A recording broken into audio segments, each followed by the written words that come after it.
right. Hi, Dr. Maggie. Thank you so much for joining us. Why don't we just start off by you telling us a little bit about yourself, who you are, and the program that you run? Perfect. I am Maggie Yu, MD. I am a actively practicing physician for the past 28 years. And for the first 10 years of my career, I was a family medicine physician. And for the last 18 plus years of my career, I've been a root cause functional medicine physician. And what I do is I combine all the MD experiences that I have had along with my own chronic disease health struggles and then all the research and healing that I've done from alternative medicine and root cause medicine. And I combine them not only to heal myself, but I teach and help other people, providers and regular lay public to learn actually how to combine a root cause approach and the medical approach to turn around impossible to treat chronic diseases. And I do it through online courses. I love it.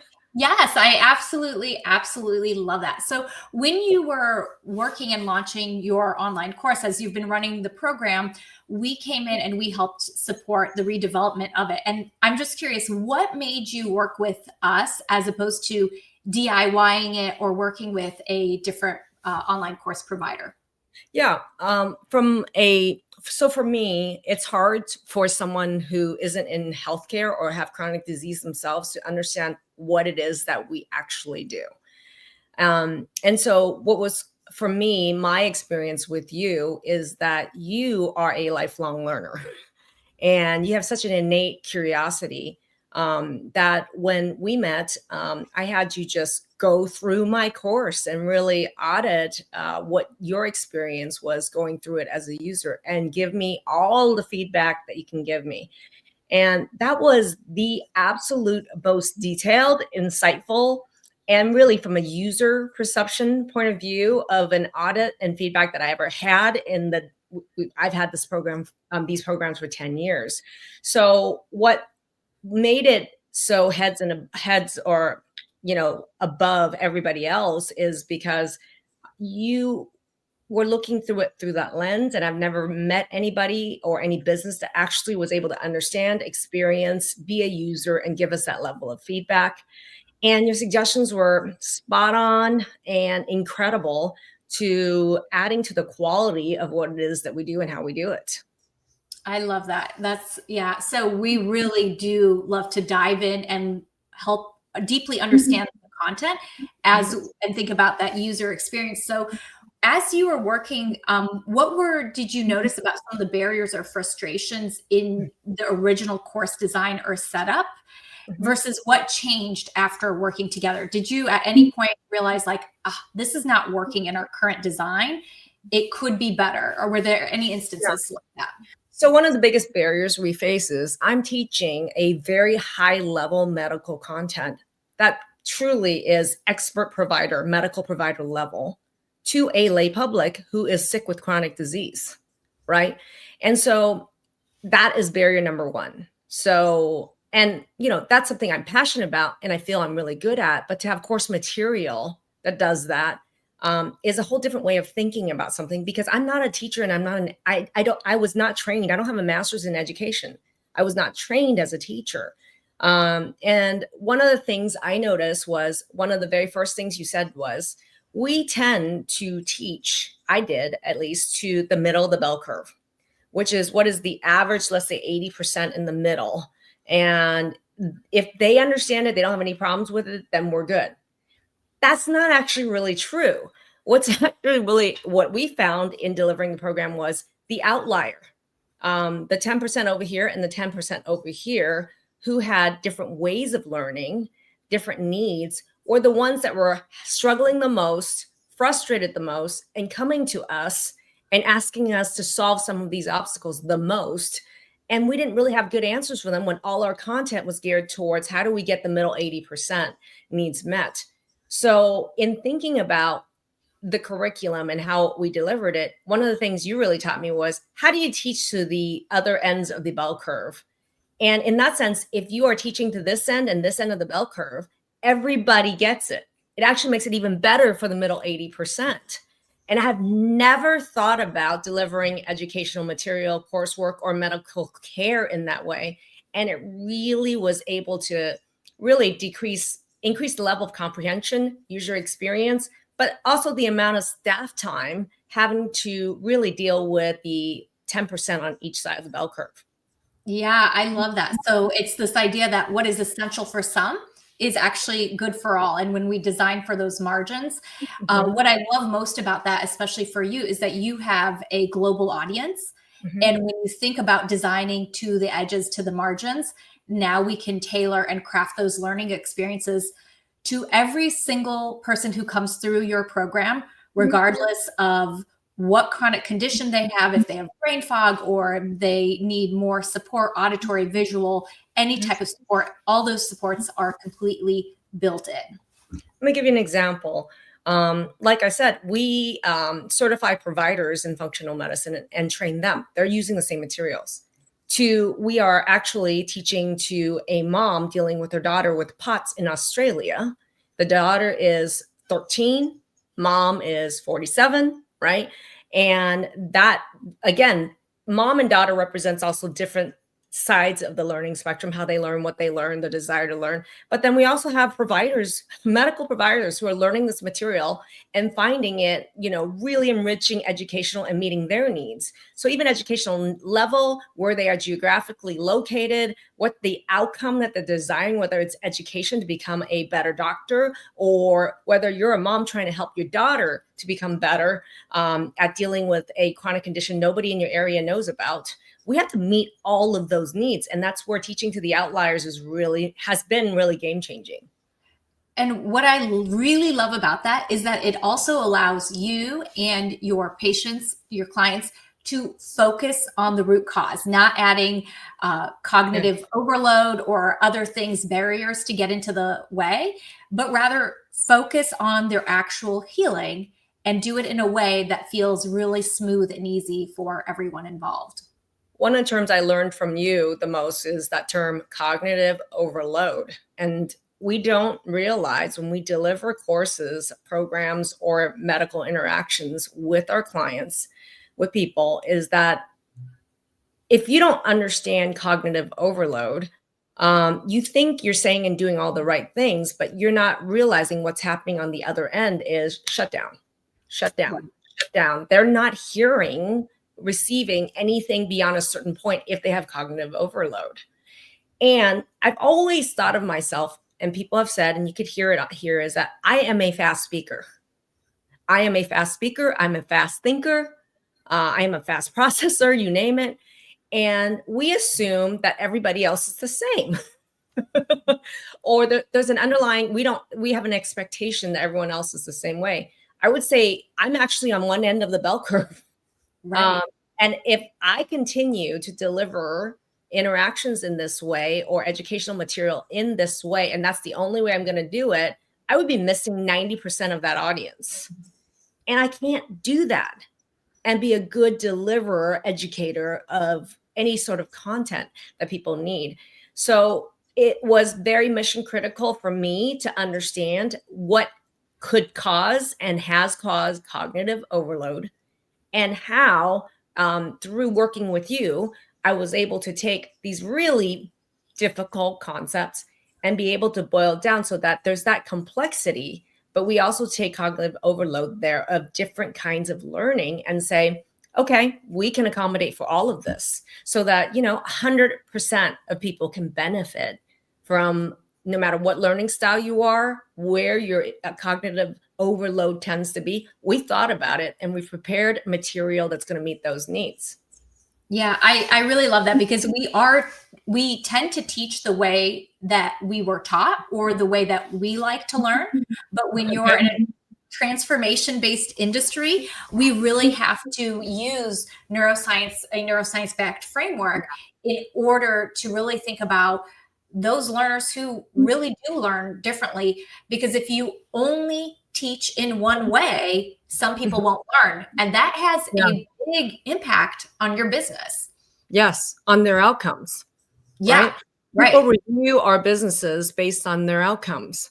Right. And if what you're delivering is education and you're not thinking about what their neuroreceptivity, sensory, how they're going to learn this, and if their outcome, the transformational outcome, is dependent on whether they are able to learn from you in this way, it is mission critical to understand that in order for them to get those outcomes. What they can't learn and internalize and implement, they're not going to get those outcomes, and that's going to be blamed on the quality of your business. That's going to be blamed on it, on reviews, customer satisfaction, their outcomes, etc.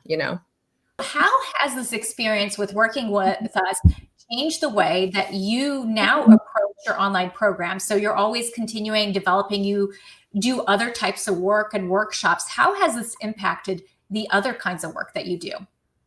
I think a lot, in the sense where, giving you one example, I didn't used to use a lot of visuals, right? I didn't think about visual learning much at all. I'm a verbal processor. I'm a verbal teacher. Um, and so for me, the concept around, wait a minute, slowing that down by adding visuals, and marrying the audio and the visuals together in a way that actually makes sense, thinking about even colors, thinking about the organization, themes, geometry, really has helped slow down my teaching, number one. Number two, really brought to life concepts that require visuals. I mean, I think we don't use visuals enough. We don't use story enough. We don't use analogies enough.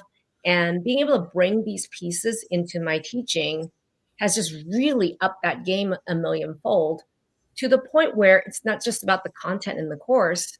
As a content creator and live presenter, I'm constantly looking at the crowd, hearing questions and feedback, and I'm going, okay, let's think about this analogy in this way.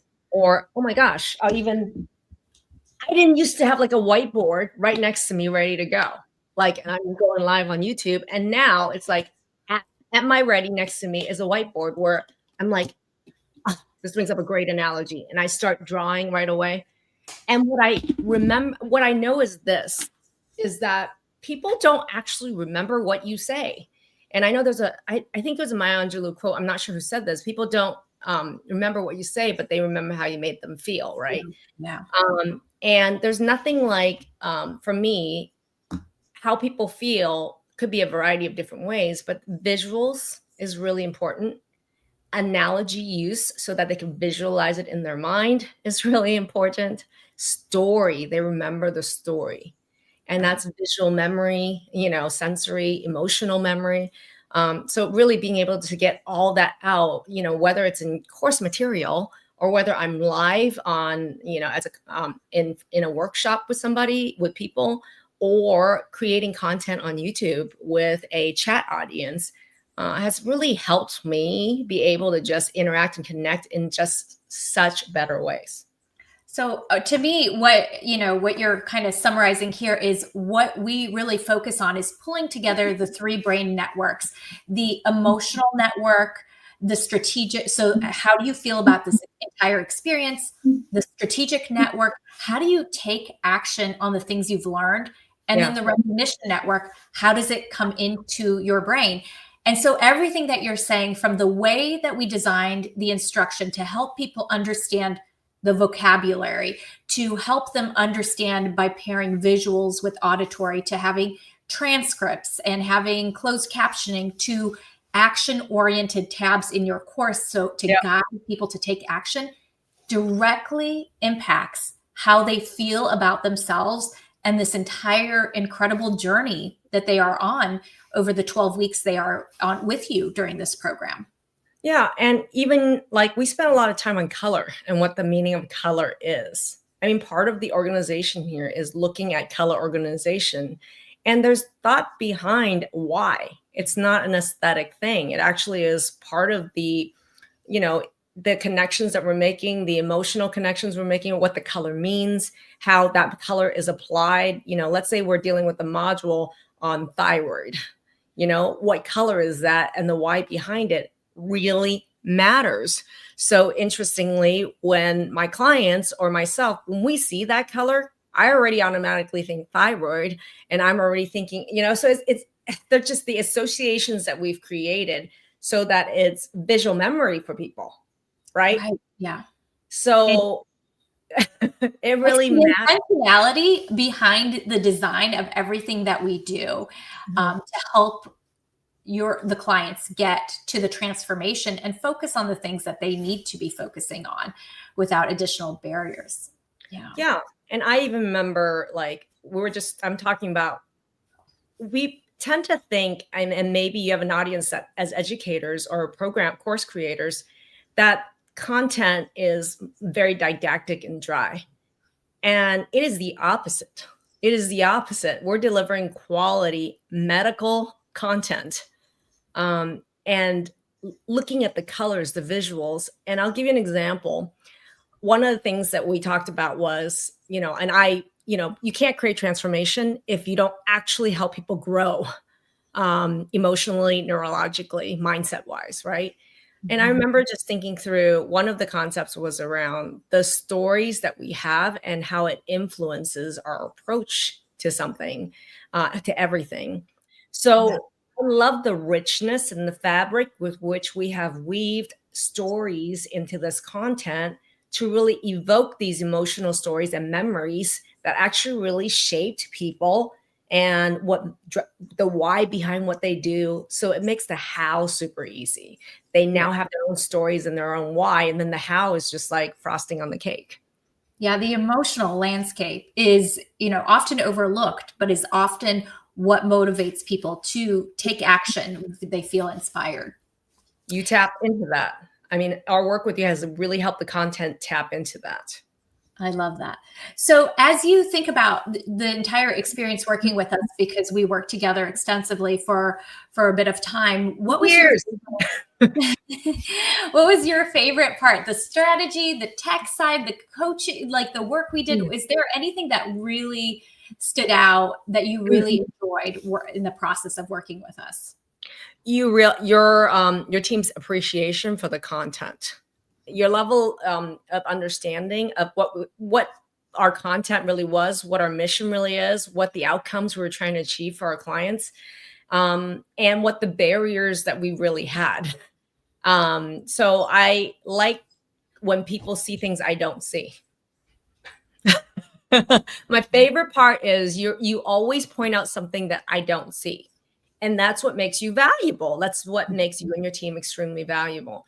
If you were just parroting everything that I saw, then that's not really adding a whole lot of value. I love the challenge and the fun of when you say, look at this diagram, or look at this lack of diagram in this section, and you're like, this is what happens when you just say these concepts, and this is what happens to the user.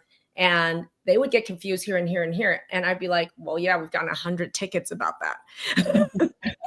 Right. But I didn't tell you we got 100 tickets on that over the last 5 years. You were the one who would bring that up and say, this would be where they would be struggling. And that's why. I love the fact that your team and you see things that I don't see. And it's always a delight when that happens to me. There's no ego around it for me. And there's never been an ego around it for you. It's nothing but growing together professionally and feedback. That really, I like the kind of feedback that helps you sharpen your blade and that helps you sharpen your tools. Oh, thank you. I really enjoyed the work, and it's really helpful when there is no ego around it, but what the center of attention is focused on the user experience and iterating and redesigning to get the best possible user experience so that that transformation can happen more easily. And it never comes in a way that feels overwhelming for me. And it could easily have been. You could have easily overwhelmed me, but then at the same time, you're the expert with not causing cognitive overload. So there were times we would be reviewing something and you would be giving me a ton of feedback on things, but the level with which, you just approached it in a very doable way for me to understand and implement on. And there were a lot where you were like, let me do this. Let us do this.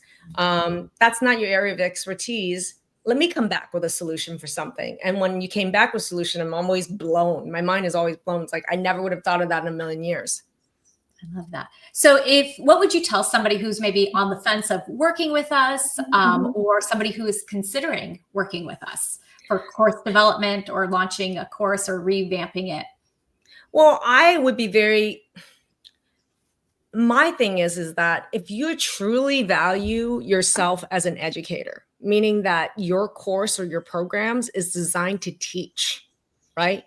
Um, I have never met really an educational paced approach that's neurocognitive like this, where it takes all of those pieces into consideration in delivering content that really is what your intent is, right? So if what you have an intent of what you think you want to deliver, and you want your clients to actually receive that in spades, I have never met anybody else who's been able to put that together the way you have.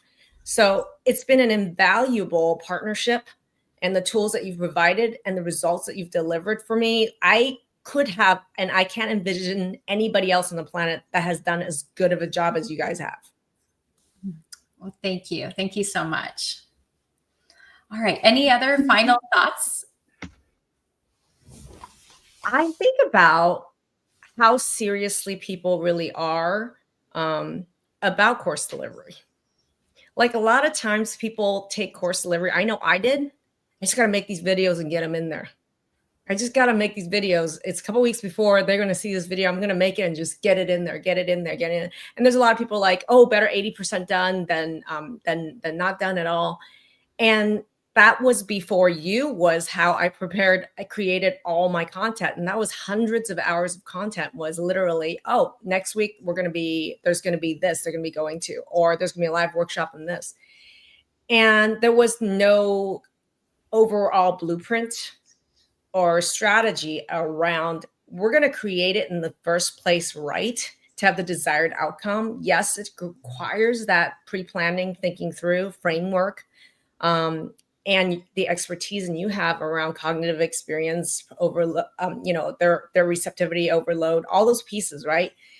It sounds like it's a lot of work, and it is, but at the same time, if you don't do it from the get-go, and if it's not your intention to do that, what you're gonna have is half-assed, half-baked materials that, with the best of intention, the best of an instructor you can be, it's just not gonna come out like you wanted it to.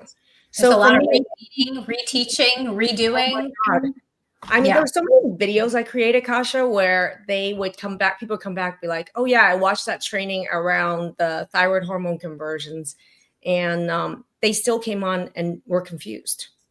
And I would ask, did you watch the videos? Like, it's almost like blaming the client. Like, did you watch the videos? Like, and the response usually is, yes, I have, but I didn't get it. And so what's the point? I want to ask course creators everywhere to say, what's the point of creating content that actually creates problems and obstacles, when if you actually pre-plan it, like from a proactive point of view, and create your content in that way in the first place, you don't have to redo everything like I did. I had to redo 8 years of content in this way, and I'm damn glad I did it. But I'm going to say is the earlier you are in the process that you get involved with doing this, when you create your content, it just makes it so much better and easier as you move forward. And for me, I'm doing both now. What we have done is we've recreated all the content from the first 8 years, and it's wonderful and beautiful, but it's also influenced the way that I now teach and create all my content. And there's so many aspects and paradigms that you guys have created that I use in all my live trainings and preparations, that currently all new content going forward that I create has all of this already in it. So get the framework done earlier, make the intention, the commitment to do it right from the first place. So, and the earlier that you can do that, the better it is, because look, there's less recreation for you to undo. I love that. I love that. Dr. Maggie, always a pleasure. Tell everyone where they can find you and learn more about this Supercharge Transform program. Absolutely. So we have several programs, and we work with people in multiple different ways with autoimmunity. Hold on. We have multiple ways we work with people with autoimmune disease of every type, POTS, dysautonomia, long haul. I love working with people with hormonal health. So you can find me at drmaggieyu.com. However, the best place to actually see like what we do and what we do in action is to see some of the my YouTube channel, Maggie Yu MD. Look up Maggie Yu MD and any health topic that you have, and boom, our YouTube channel and will show up, and you can see what I'm all about, but also the teaching style that I have towards health. It is very unique that you have a doctor that really marries hard medical concept facts with root cause medicine and natural medicine together and want to teach it. So check out my YouTube channel, and you'll learn more about what we do and also the concepts and the way that I teach and how it's been informed really with my years of working with Kasha and her team. All right. Thank you so much.